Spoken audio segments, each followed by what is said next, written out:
اجلاسی نوبتی وکیلان جماعت دیوت سراز با سخن مقدمه رئیس جماعت وکیل از حوزه انتخاباتی مهر رقم 2 دلنواز سلطانова و صدا دادن سرود ملی به کار خود آغاز بخشید. بعد انتخاب هیئت کاتبات و تصدیق روزنامه اجلاسیه از روی مسئله اول روزنامه حسابات عاید به استفاده زمین و آب پالیزی در خواجگاه دهقانی جماعت دیوت سراز معاون رئیس جماعت وکیل از حوزه انتخاباتی عبدالصمد کنجبای اسلاموف معروضه نمود.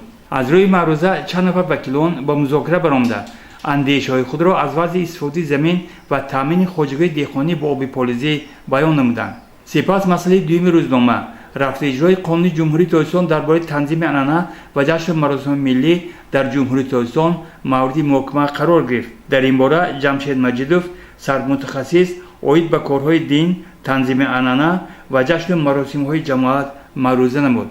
این مسئله نیز وکیلان را بی‌طرف نگذاشت و چند نفر ملاحظه‌های خود را در این موضوع بیان داشتند.